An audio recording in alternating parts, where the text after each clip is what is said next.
This is the Balancing Act by Security Compass, your guide to going fast while staying safe in today's digital world. Today we are joined by Spencer Koch, offensive security professional at Reddit, to talk about cloud enablement from a security practitioner's perspective. We will start by looking at how security teams can help with creating a culture around cloud enablement. We will then look deeper into the guardrails and metrics and whether current security metrics still apply to the cloud. And finally, we will conclude with a brief discussion on pitfalls to avoid while trying to enable cloud adoption in the context of speed to market while managing security risks. Hello, everybody, and welcome to our podcast today. Our guest speaker is Spencer Koch. Spencer, welcome back. Hi there. Hey, there's a lot of talk on cloud enablement. A lot of organizations want to move very quickly. And the question that we have that we want to talk about is, what does the role of a security practitioner have in enabling cloud, sort of the migration to a cloud environment? And here, when we talk about security practitioners, it would be the folks like our security champions, people who are our security engineers. So, let's kick this off and talk, first of all, just from a high level, from a cultural perspective, Spencer, how, in your opinion, can security practitioners enable or even accelerate this cloud adoption within an organization?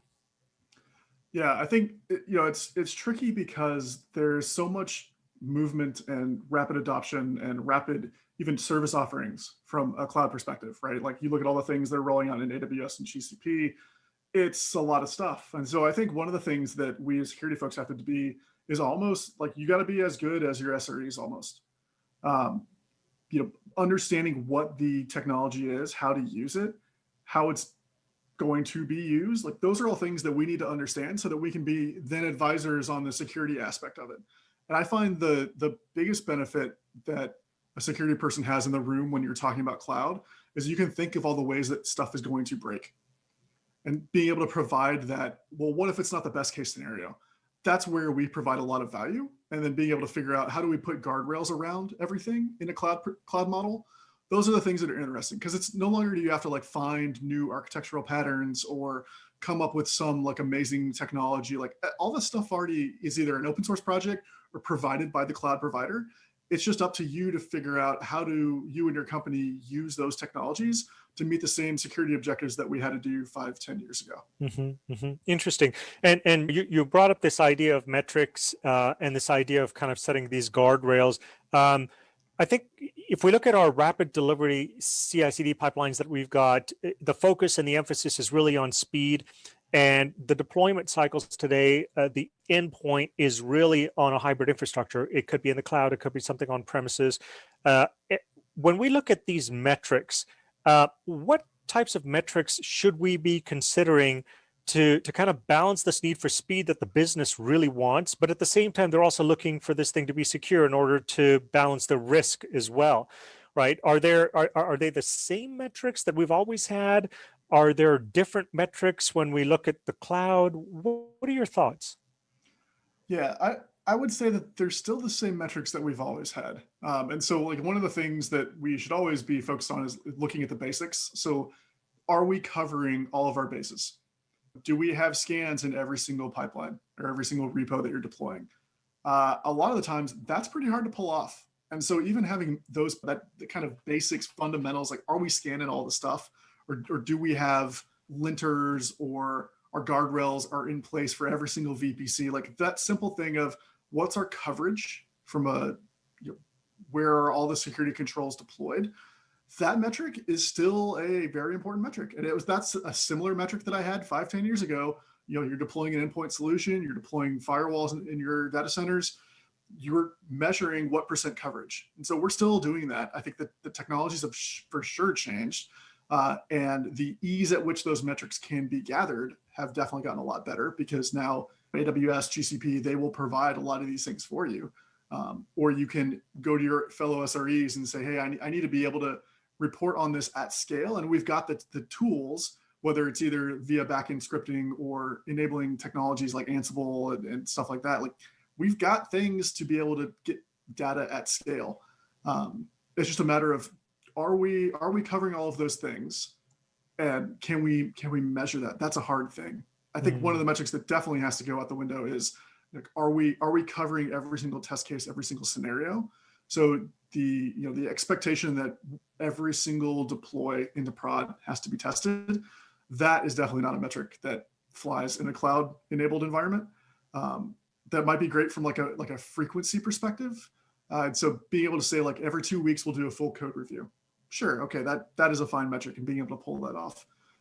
But definitely making sure that one of the security team's metrics is around speed, and making sure that anything that you inject into that pipeline or into the development process from dev laptop to code and prod, it needs to be really short, because security, you'll get kicked out of the room real fast if your security tool is taking minutes or hours to run before it provides any feedback. Yeah, isn't that really interesting? It's now trying to build in security in a way that continues to work in line with these rapid release cycles that we've got. And I think you've started to touch now, Spencer, on some of the common pitfalls that people have around security and cloud adoption.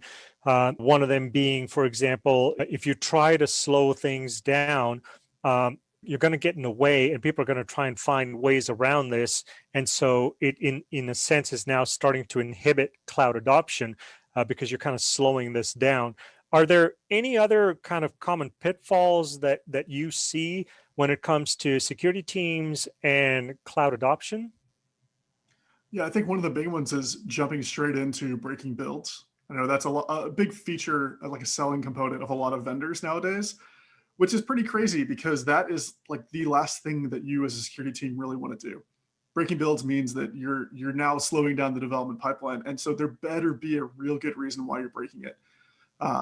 And I look at it as, if it's mission critical, if it's something that is epically terribly bad, sure, go ahead and break it, but make sure you've got documentation on how to remediate it.